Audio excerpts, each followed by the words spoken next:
revealing its clutches. How does the CCP endanger the world? Part 4. Hello everyone, welcome to the China Probe channel. I'm Alin, and it's a pleasure to explore recent China issues with you. Today's topic focuses on the dangers the Chinese Communist Party, CCP, poses to the world. To explain them clearly, this topic has been divided into a 4-part series. This video is part 4, focusing on the CCP's agents engaging in transnational crime, surveillance, and repression. CCP leader Xi Jinping has increasingly relied on overseas Chinese communities to expand influence, a strategy he has referred to as a magic weapon. 1. Transnational crime.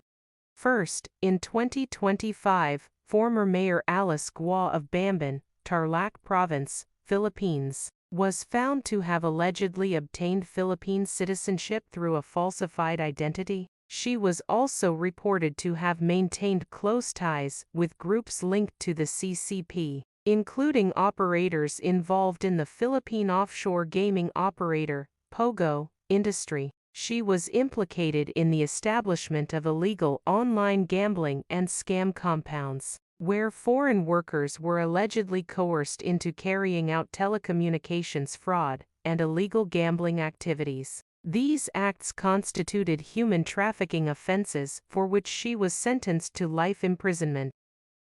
Then, in May 2026, Chinese-American Mayor Eileen Wong of the city of Arcadia, in Southern California, United States, admitted to acting as an illegal agent for the Chinese Communist government. She admitted that, between late 2020 and 2022, she engaged in political lobbying and public relations activities in the United States on behalf of Chinese government officials, but failed to register with the U.S. government as required by law. In response, Taiwan AI Labs founder Ethan Tu warned that the CCP's infiltration tactics have shifted from traditional intelligence warfare to more covert, gray zone operations. These methods allegedly include the use of underground financial networks and influence over local elections to penetrate democratic systems, with some individuals even attaining positions such as council members or mayors. In recent years, Canada has been the focus of major investigations into CCP political interference. The CCP has reportedly sought to exert long-term influence over local and federal elections through overseas Chinese communities, community organizations, and political donations. Australia recognized the threat earlier and responded by enacting the Foreign Influence Transparency Scheme Act. Australia's intelligence agencies found that the CCP's United Front system had long been using business interests and Chinese community organizations to build political influence. Even in New Zealand, academics have publicly warned that the CCP's United Front activities have penetrated local politics and Chinese-language media outlets. The CCP not only uses political manipulation, but also carries out illegal activities in many countries. This includes utilizing criminals who claim loyalty to the CCP, allowing them to operate freely so long as their illegal activities remain overseas and do not threaten domestic stability. According to the U.S. Department of the Treasury, the World Hongman History and Culture Association has close ties to the CCP and effectively serves as a front for the 14K Triad organization. The so-called 14K is one of China's largest organized crime groups, allegedly involved in drug trafficking, illegal gambling, extortion, human trafficking, and numerous other criminal activities. The Hongman Association has continued supporting CCP political objectives in Southeast Asia, the Pacific, and Africa, including facilitating connections for the One Belt, One Road initiative. At the same time, the association has been investigated in at least 4 countries for suspected fraud, bribery, cyber scams, money laundering, and other criminal activities. 2. Transnational surveillance and repression. First, in 2023, U.S. law enforcement officials arrested 2 New York residents for allegedly operating a Chinese secret police station in Manhattan's Chinatown. One was asked by CCP to locate an individual living in California considered a pro-democracy activist. He also tried to persuade an individual considered a fugitive by China to return home. They faced charges of conspiring to act as agents of CCP without informing U.S. authorities and obstruction of justice.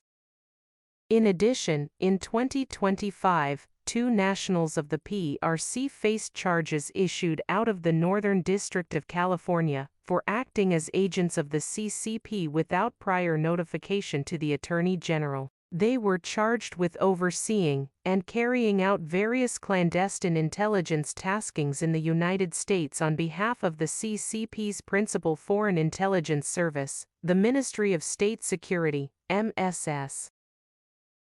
In addition, the CCP regime has long conducted transnational surveillance and suppression targeting Falun Gong while carrying out censorship campaigns worldwide. The CCP has also attempted to suppress Shen Yun Performing Arts, the American classical Chinese dance company founded by Falun Gong practitioners, because it views the traditional Chinese culture portrayed by Shen Yun as a threat to its rule. In recent years, the aggressiveness, frequency, and level of violence of such incidents have sharply increased, while the methods used have become more sophisticated and covert, often relying on proxies or even unwitting individuals within foreign countries to amplify their effects. Finally, Taiwan, lying just besides China, faces particularly grave risks. 2 recent examples illustrate the situation. First, multiple cinemas were forced to cancel screenings of the award-winning documentary, State Organs, which exposes allegations of forced organ harvesting by the CCP. Second, on July 1, 2026, the Chinese Communist Party officially enacted the law on promoting ethnic unity and progress. The law extends the regime's scope of repression beyond China, including Taiwanese. This not only undermines fundamental human rights, but also poses a serious challenge to the existing international rules-based order. In response, the United Nations, the European Parliament, and governments including the United States, Japan, and Germany have all voiced their condemnation. In summary, all 4 parts of the series on the global threat posed by the CCP have been completed. Readers can now gain a clearer understanding of the CCP's harmful methods and activities. As stated in the book, How the Spectre of Communism is Ruling Our World, by its very nature, the devil stands opposed to traditional culture, moral values, and universal principles. Today's CCP is the embodiment of evil in the world and an enemy of all humanity. If people fail to awaken and counter the CCP, which is portrayed as a common enemy of mankind, it will bring catastrophic consequences to the world. That's all for today. Thank you for watching. Please press like, share, and subscribe. Your support is my greatest motivation. Feel free to leave your comments below. See you next time.